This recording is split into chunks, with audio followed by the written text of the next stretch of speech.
Hello, everybody. Josh Neighbors here, Locked On Nationals podcast. Today it is the 12th of June, 2022. It is Sunday. We are here to recap a Nationals series victory. The Nationals took 2 of 3 this weekend from the Milwaukee Brewers in our nation's capital. I have a full breakdown of how it went down and more coming up on today's show. You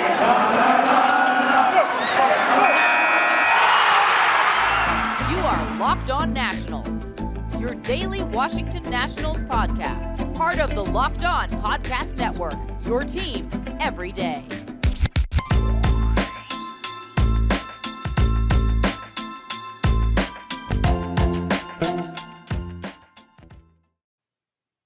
Once again, hello everybody. Josh Neighbors here, Locked On Nationals podcast. Today's show is brought to you by BetOnline and BetOnline.net. Make sure you guys follow us on Twitter at @LO_Nationals. You guys can follow me at JoshNeighbors_. You guys can find the show wherever you get your podcasts, and we're here on YouTube as well. All right, so this weekend it was a successful one for the Washington Nationals. They took 2 of 3 from the Milwaukee Brewers. They have won 2 of their last 3 series, which is positive. All right, and so, wasn't able to talk a ton about the Red Series, y'all. I've been on vacation here the last week and didn't do a lot of Marlins stuff either. Did have the episode with Matt Wyrick talking about Steven Strasburg coming back. Go check that out if you guys want to. It's still in your podcast feeds, obviously still on YouTube as well. But, this was a really positive weekend. Now, the Brewers have really struggled, all right? They really have. They snapped an 8-game losing streak today, but still, that team is 34-28. So it's a pretty good ball club. The Nationals now, 23-39. They are 16.5 games out of first place. They're 11-19 at home. They're 12-20 on the road.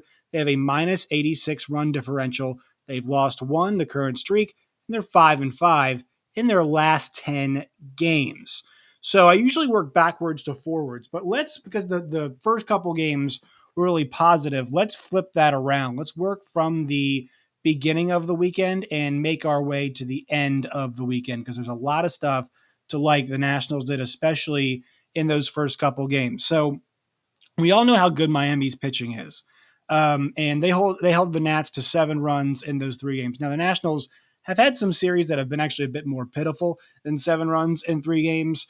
I'm forgetting specifically which ones, but I know on this show I've talked about like a stretch where they scored, it's like, I forget how many. Oh yeah, the Dodgers series, they scored 5 runs in those 3 games. The Milwaukee series before that, in the couple games, they really weren't very good. And then they had that stretch where they had the Astros game and then 2 against Miami, where they scored 3 runs in 3 games. The Nationals have had 3-game stretches where the offense has gone absolutely cold, and it did. The nice thing is, though, they rebounded. And they rebounded in a big way on Friday night. The strength of this Milwaukee team is their bullpen. The Nationals did a great job of making sure we actually didn't see that great bullpen really until Sunday. That was one of the big things that I noticed from this game. So 11-5 victory on in the Friday night game. Nationals were 6 for 16 with runners in scoring position. Tell you what, there are a couple guys right now. This Nationals offense as a whole feels like it's heating up, but Lane Thomas right now looks like the Lane Thomas that we saw at the end of 2021. This month, he is hitting .412 with a .474 on base, .765 slugging, and a 1.238 OPS.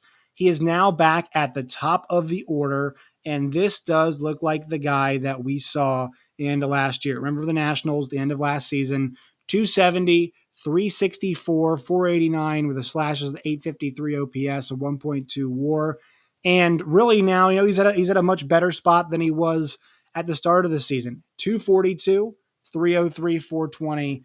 The slash line, a 723 OPS. Obviously has that big game a little bit while ago with the 3 home runs.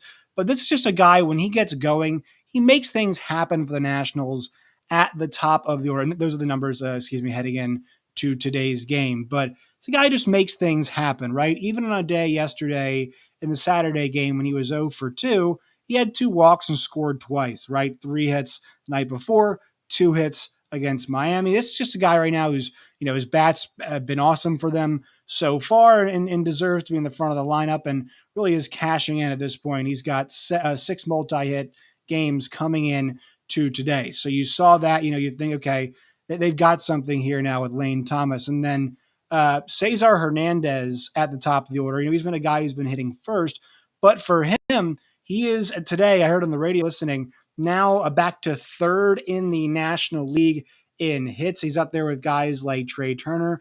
He's just having a really strong season. He's come in and done kind of what we talked about. Which one of these vets will come in and be a really strong vet, be a guy who young guys can lean on, but also, who can play and deliver and perform really well. And I don't think there's too many complaints right now about the performance of Cesar Hernandez on the year. Guy just getting on base, and look, Soto hasn't been great this year.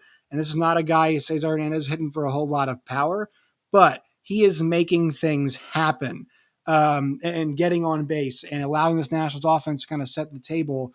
And, it's up to Juan Soto, Nelson Cruz, and Josh Bell, who did a whole lot of this weekend, driving in runs. Those guys drove in 8 of the 11 runs that the Nats had in that Friday night game. So that is one thing we have to look at. And that kind of gets me to the next guy down the order, Josh Bell, Nelson Cruz, right? Nelson Cruz, what a abysmal start to the season that he had. But you look at his numbers in the month of May, 318 is what he hit. He drove in 16 runs. And then in the month of June, so far in the 9 games the Nationals had, 8 RBIs, and once again, heading into the day, 8 RBIs, and also he's hit 3 home runs. He only hit 2 last month, right? And hit 2 in the first month of April. So the power's starting to come back. He's getting big hits. He's driving in runs. Small sample size here in June, but 412, 487, 735, 1.2 OPS. This is a guy right now who is just seeing the ball really well. He's making things happen, in a different way for Lane Thomas. He's driving guys in. And this is a guy now that's trade value is going to soar because he is not the guy that hit 155 in the month of April. He's not the guy probably who hit, maybe he is 318 in the month of May because he's only gotten better here in June. But, at this point, his numbers are looking really strong. 266, 345, 409 was what he's doing right now. And once again, think about that first month kind of slowing him down. He is now rocking and ready to go. And that's what makes this offense really good. And, we talked about this so much last season, right? For the Nats last year, a big thing for them was when they got those front 3 guys going, everything else just kind of fell into place around it, right? You got, everybody else in the order, started to hit well too. And those front 3 guys caused so many problems. The Nationals don't have Schwarber. They don't have Trey Turner. They don't have, the Soto. I mean, they have Soto, but they don't have the version of them they had last year. Still, even with that not being the case, we're seeing right now what these guys can do when they're on. This was a series where they showed that. They need to get it all kind of working in unison more often if we're going to see them whip off a winning streak, right?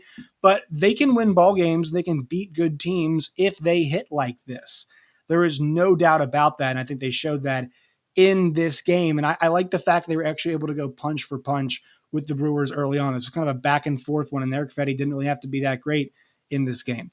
All right, quick break. We'll talk about the second game of the series, an 8-6 win. But first, a quick word from our sponsors. Today's show is brought to you by Athletic Greens. Folks, Athletic Greens is good. It's good for you. It tastes delicious. 1 scoop every single morning in a glass of cold water, and you guys will feel the effects. It's lifestyle friendly, whether you eat keto, paleo, vegan, dairy-free, gluten-free, contains less than 1 gram of sugar, no GMOs, no nasty chemicals or artificial anything, while still tasting good. It supports better sleep quality and gut health as well. To make it easy, Athletic Greens is offering you 1 free year supply of immune-supporting vitamin D and 5 free travel packs with your first purchase. All you have to do is visit athleticgreens.com/MLB Network. Again, that's athleticgreens.com/MLB Network to take ownership over your health and pick up the ultimate daily nutritional insurance.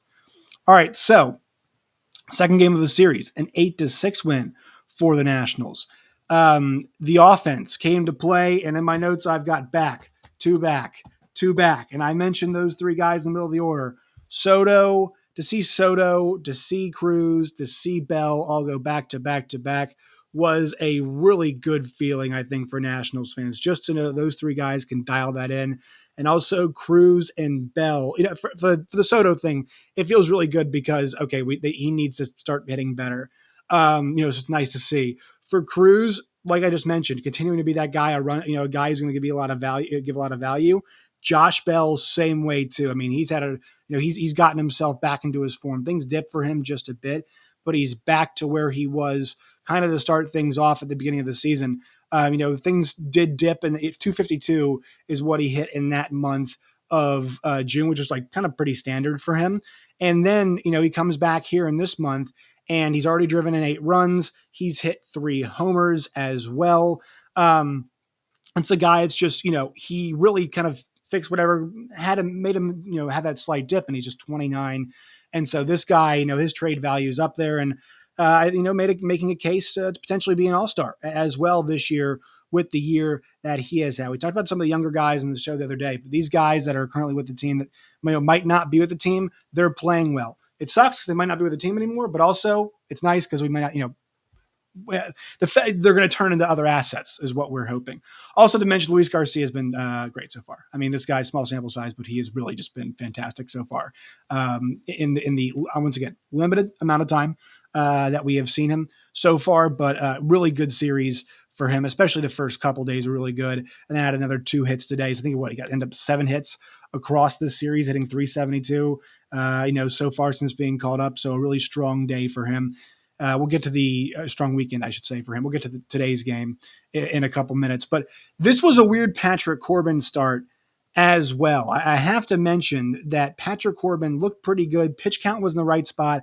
They send him out there in the 7th, and then he gives up the runs and, look, still gets the win. He's won 3 of his last 4 starts. But this was, he can't seem to break through this year. 6 innings, 7 hits, 4 runs, 2 Ks, 103 pitches. And I think that's kind of the story for me is just they were in front, right? He gets the win, but it feels like, it's just not breaking through just yet.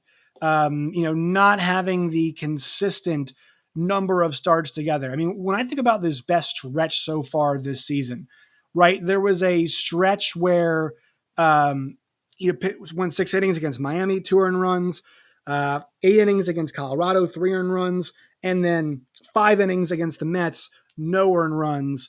And that was kind of the best stretch, right? That was kind of the best stretch that he had, but has just not been consistent. I mean, you'll see 2 runs, 6 runs, 2 runs, 7 runs, 2 runs, 3 runs, no runs, 5 runs, 5 runs, 3 runs, 7 runs, 3 runs, 4 runs. Like, there is no consistency there. He's going out there every 5 days, but just the effectiveness not there. I mean, right now in 2 starts so far this month, they've won both games at 6 innings, 7 runs, 12 innings total, 7 earned runs combined, and 7 Ks in those 12 innings, and also just 2 walks, excuse me. Walks actually have been better for him this month, but there's just not a whole lot of consistency, and the finishing is a problem for him, right? He has not finished games very well. And so that is something that he has to look at. And look, they need to keep tossing him out there, I think, in the end of starts. I mean, I know, I said before, probably they shouldn't, but like, I think at this point, you just got to keep doing it. I mean, he's got to be able to go 6, 7 innings. He's got to be able to start getting outs later in ball games. I totally believe that. And Tanner Rainey almost gave it up in the end. He held on. Once again, I think because of his stuff, he'll be an asset for them at the deadline, but it was good to see that. Them hang on. And look, the Nats won a series, right? They won a series. I know it's against a reeling Brewers team, but they got the series win. One more quick break from our sponsors. We'll talk about Sunday's game, which is kind of an interesting one because there's some positives and some negatives. 1 second here. All right. Today's show is brought to you by BetOnline and BetOnline.net. Go to BetOnline today. When you guys do, use the promo code Locked On, LOCKEDON. And guys, it's the NBA playoffs right now. It's the NHL. Both the NBA finals and the NHL Stanley Cup finals are about to start. So obviously the NBA finals is 4 games in. You can bet on that there. NASCAR, F1, UFC, boxing, Bellator, obviously baseball, futures for football. All that stuff's available at BetOnline and betonline.net. Great interface, easy to use, easy to sign up. It's free to do. Go to BetOnline and betonline.net today. BetOnline, my friends, it is where the game starts. So a 4-1 loss today for the Nationals, and they finally caught the wrath of the bullpen. They get Milner, Boxberger, Williams, and Hader. They give the Brewers over the. They give them, 4 1/3 innings. They surrender just 1 hit, and they strike out 6 Nationals. Those guys have been fantastic all year long, and they continued today. The Nationals had some chances early on. They had a bunch of guys on. They had a runner get thrown out. They were 0 for 6 with runners in scoring position. Somewhere they succeeded earlier on in the series. Not the case today. We'll say on the positive note, Paolo Espino and Evan Lee, the fact that they combined in this game for 6 innings, 7 hits, 3 runs, and 4 Ks, 94 pitches between the two of them, that's good. Evan Lee gives up the home run, which wasn't great, but you saw those two guys go out there and give the Nationals what was really equivalent to a really good start. The problem is the Nationals just really couldn't touch Jason Alexander. Well, they touched him up. They just couldn't get the runs across the board today, right? That was their huge problem for them. So Espino, still looking really strong so far this season. Evan Lee up and down, he's got to learn some, right? The pitch arsenal for him is not very diverse, right? It's the fastball, it's the curveball, and really not a whole lot of that changeup. And that fastball velocity is around 92, so he's got to be careful with how he uses those pitches. And he'll miss sometimes. When he misses, yikes. He will miss quite badly sometimes on some of the pitches that he throws. So that is one thing, I think with him, we got to keep watching moving forward. But look, he's going to get some shots in there mixed in, right? And right now, I think those two guys is the plan every 5th day, because you got Strasburg back. You've obviously got Corbin there. You've got Josiah Gray, and then you've got Eric Fetty. And so I think Evan Lee and Paolo Espino are that combination, because Yohan Adon has been sent down, and they'll hold it down, I think, until a couple of those options in the AAA ranks make their way up. But those two guys have been really good. Shout out Carl Edwards Jr. Finally gave up a run today after an incredible run. It was, 1, 2, 3, 4, 5, 6, 7, 8, 9, 10, 11, 12, 13 starts appearances, I should say, without surrendering an earned run. He finally did today, gave up a home run to Andrew McCutchen, which made it a 4-1 ball game. But Carl Edwards Jr. joins a group of Nationals in that bullpen that I really do think is interesting for other teams, and is gonna make people think, hey, I think there's a lot of value there. Finnegan, Cishek, Edwards, Ramirez, Tanner Rainey. I think all of those guys are going to give you, potentially give another team something to look for, and potentially make a trade as well. So the Nationals, while they're not playing very well, continue to have guys that can get outs at the end of ball games, I think. And I think that's something other teams are definitely going to value. Guys, we're in June. We're about to be in mid-June this week, right? And with mid-June, when that hits, I think we're definitely going to see they're going to be getting plenty of offers on the trade side of things for those guys. First our mind goes to the guys that are in the lineup, right? Nelson Cruz and Josh Bell, Cesar Hernandez, right? Maikel Franco, those guys, the everyday guys. I think the ones we think of, Eric Fetty, obviously we've thrown into that mix too in our minds. We've talked a whole lot about that with Matt Wyrick, but I think the pen guys, that's always a premium. Not everybody loves the guys they have in their pen. If you can just add somebody who, they got Rainey and Finnegan who can throw pretty hard, and people like their stuff. And then you got guys like Carl Edwards, obviously he's had experience as well, closing out games or in the back end of the bullpen for the Cubs. And he's pitched really well. And they've got a bunch of guys who have pitched really well.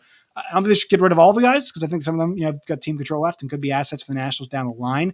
But definitely, if you get in a decent haul and teams are giving up enough on, for players, for bullpen guys, which they usually do at this time of year, definitely pull the trigger on that.